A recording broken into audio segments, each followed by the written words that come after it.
ধর্ম উপদেষ্টা ডক্টর আ.ফ.ম. খালিদ হোসেন সাম্প্রদায়িক সম্প্রীতি সুরক্ষায় সকলকে সোচ্চার হওয়ার আহ্বান জানিয়েছেন। সোমবার বিকেলে কক্সবাজারের পেকুয়ার বার বাখিয়ায় মডেল মসজিদ ও ইসলামিক সাংস্কৃতিক কেন্দ্র উদ্বোধন শেষে তিনি এই আহ্বান জানান। পেকুয়া উপজেলা নির্বাহী কর্মকর্তা মোহাম্মদ মইনুল ইসলাম চৌধুরীর সভাপতিত্বে অনুষ্ঠান ইসলামিক ফাউন্ডেশনের মহাপরিচালক আব্দুল সালাম খান, চট্টগ্রাম গণপূর্ত অধিদপ্তর অতিরিক্ত প্রধান প্রকৌশলী এ.কিউ জামাল সজীব সহ বিশিষ্টজনের উপস্থিত ছিলেন।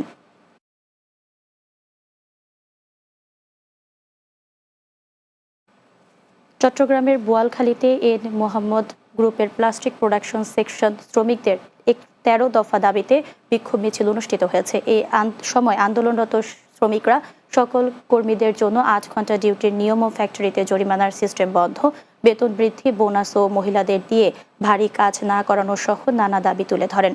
পরে এন মোহাম্মদ গ্রুপের মালিক পক্ষের আশ্বাসে আন্দোলন স্থগিত করা হয়। চট্টগ্রামের সীতাকুণ্ড উপজেলায় অবৈধ বালু উত্তোলনকারীদের হামলায় সাগরে পড়ে নিখোঁজ রয়েছেন রাম জলদাস নামের এক জেলে।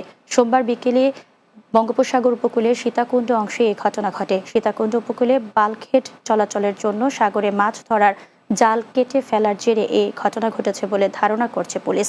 পরে নৌ পুলিশ ও ফায়ার সার্ভিসের যৌথ অভিযানে চাঁদপুরের মেঘনা নদী থেকে বাল্কহেডের ৬ জনকে গ্রেফতার ও বাল্কহেডটি জব্দ করা হয়। এ সময় রাম জলদাসের সহোদর ভাই অপহৃত গৌর জলদাসকে উদ্ধার করে নৌ পুলিশ।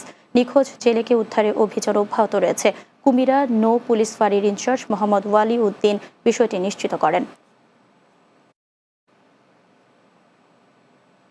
প্রথমবারের মতো চট্টগ্রামে অনুষ্ঠিত হলো DHA multimedia mega cricket fest. নগরীর বাহির সিগন্যাল কাপ্তাই রাস্তায় সিকো অ্যারেনা টার্ফে মেগা ক্রিকেট ফেস্ট অনুষ্ঠিত হয়। জমকালো এই অনুষ্ঠানে ডিএইচএ মাল্টিমিডিয়া কর্ণধার দেলোয়ার হোসেন আলভির সভাপতিত্বে এতে প্রধান অতিথি ছিলেন চট্টগ্রাম দক্ষিণ জেলা বিএনপির সাবেক আহ্বায়ক আবু সুফিয়ান। এ সময় উপস্থিত ছিলেন অলোক মাহমুদ, লায়ন এম.এ. মুসা বাবলু, বাদশাহ আলমগীর, নির্মাতা বাপ্পি আলমগীর সহ অন্যান্যরা।